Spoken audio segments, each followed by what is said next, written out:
Hello, I'm Jennifer Grace, and today I'm going to show you how to make a shaped bunny card using the Cricut Explore. So I've clicked on Create a New Project, and now I'm going to insert an image, and I'm searching for bunny to find a bunny shape that I like. So lots of different options come up. You just scroll down until you find the one that you like. I just wanted a basic bunny silhouette shape, so I went for this one. Clicked Insert Image. And then I'm going to just flip the image because I want my bunny to be facing left. Doesn't really matter too much at the moment, but I want to get it right so I can imagine it and visualize the project. I'm just resizing the bunny. I wanted it to be about 6 inches tall and just over 4 inches wide. To make it a different width, I have to click the little padlock icon. Otherwise it will only resize proportionally. If you click the padlock button, it unlocks the dimensions so that you can stretch it in different directions. So I just play around with that until it's the size that I want it to be. And then I'm going to go to the Layers panel, click Duplicate, and then I have another bunny. I'm using Smooth Card for this, so it's okay if the bunnies both face the same way. If you're using Textured Card, you might need to think about that a bit more. Then I click on the bunny icons in the Layers panel and change the colour of them to be white because I'm going to cut it from white cardstock. Next I click to add some text. I'm adding the words Happy Easter, and I want it to be written on the card using my Cricut pen. So I'm going to change it to the font that I like and make sure that it's in a writing style. So first of all, I'll try this one out in a writing style. You just go down and select Writing in the Edit panel under the font. And I just place it on top of the bunny, resize it a little bit to check it'll fit. And then I start looking for a font that I like. First of all, I just scroll down, find one I like, and then I realise that it doesn't have a writing style. See, there's no writing style there. So I have to change my plan, and this time I remember to go up to the top box and click Has a Writing Style, so only fonts with a writing style will come up. Then I can scroll through them again to find one that I like. I end up choosing Birthday Cakes. I have used this font before. I really like the open style to it. The vowels are nice and big and round. I think it makes it look friendly. So I resize that and just make sure it's centered rather than left or right aligned, and make sure it's placed in the right place on my card.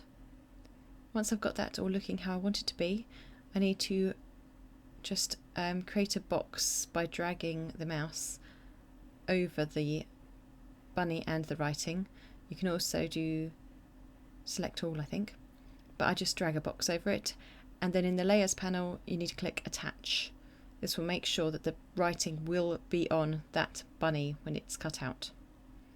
Now I'm looking for some decorations, so I've searched for the word bow and found a bow that I like. I'm going to insert that into my project and make sure that it's the size that I want it to be. So because the bow is going to fold over, like the points on the left and right sides of the bow are going to fold into the middle. So I'm kind of looking at the large bump area of the bow to work out what size it's going to be on the bunny. I want it to be just a little bit wider than his neck, just under his chin. So I'm making sure that's the right size, and then I am ready to click Go. You'll see the map preview screen just to double check that everything's right. Make sure that your writing is attached to the bunny, so it's going to write on the bunny. It's not going to try and write on a separate mat. And then you click on Go again and get ready to put it through your machine. So my machines are ready to go. I just need to stick my bow paper onto the mat. Make sure you use a thinner kind of pattern paper for this. If If it's too thick, then the bow is going to be harder to curl when you fold those points into the middle. So for this one I've used a lighter setting on the Cricut Explore machine. I think I used the one just under cardstock because it's not paper, it's not as thin as actual paper like copy paper, but it's not as thick as cardstock either. So once the bow's cut out, it's time for the bunny. I'm using just cheap card, white card for this one, so I've gone up a bit onto the cardstock setting, and I've got to put my Cricut pen into the machine to make sure it writes on. I just stuck a little bit of scrap paper underneath as I put the pen in to make sure the pen didn't draw on the machine. And then I click the little Cricut symbol once it flashes to get the machine going again. I have sped this section up, so this is working double time. The machine isn't quite as fast as this in real life, but it is pretty good. So it wrote the words first and then cut the bunny shapes out. Here it's going quite nice and smoothly. Once that was ready, I just take it out of the machine, peel the paper off the mat.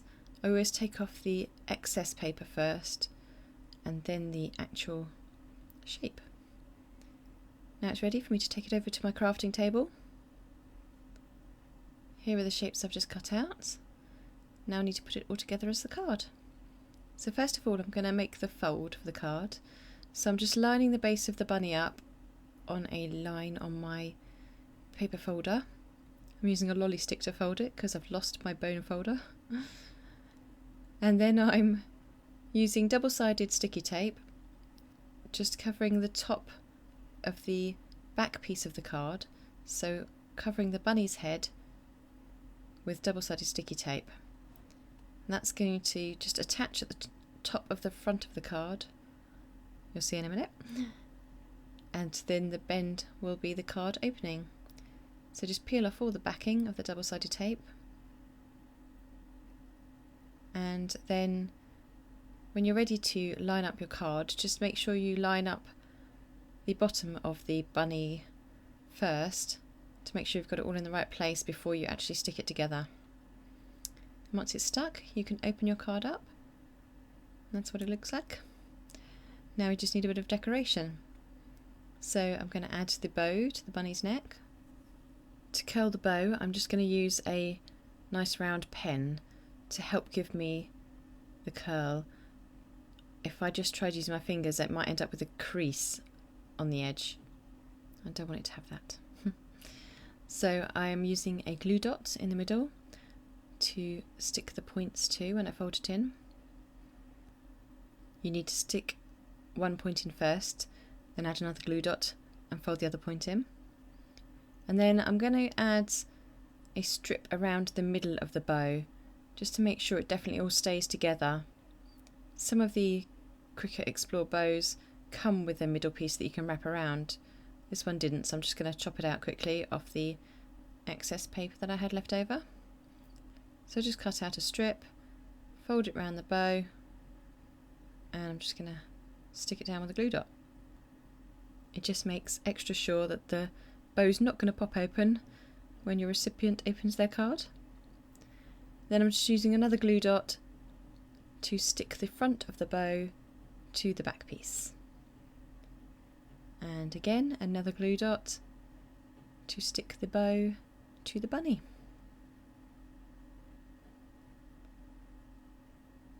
He's going to look so dapper. There we go, so he's got his bow on him. Next I'm going to add an eye to the bunny. I'm just using some gunmetal pearls just to stick one onto his face like that. Last of all, I want a fluffy bunny tail. So I'm just making a quick pom-pom. I just wrap some wool around a couple of my fingers about 50 times. Be careful that you don't squeeze your fingers too tight and cut off the blood. Do it nice and gently. Then you just tie a nice tight knot, like really tight, so it feels like you're going to snap the yarn. around the middle of the looped wool. Then you use some scissors to chop the loops away and tidy up your pom-pom. When I first started making pom-poms, I didn't realise how much wool you have to cut off to make the pom-pom look nice and neat and tidy. It's quite a lot of wool, but it does make a lovely pom-pom in the end, so it's worth it. I've sped this up quite a lot, as you can tell, because it took me ages. Once the pom-pom's looking all nice and neat and tidy, I'm then going to sew it onto my bunny to make sure it's not going to fall off. When I first tried this, I just stuck it on with a glue dot, but it fell off like 2 minutes later. So definitely sewing it's the way to go. So I just pierced a couple of holes with my needle, and then I'm just sewing it on. It's easiest if you kind of hold the pom-pom away from the card a little bit when you're aiming for your holes, but you'll be able to pull it tight as you go along, so that's okay. Make sure you're sewing through the middle of your pom-pom, like where the knot is, because that'll make sure you're sort of keeping it secure. Once you're happy that that's tied on there nicely, just tie the thread off with a bow at the back.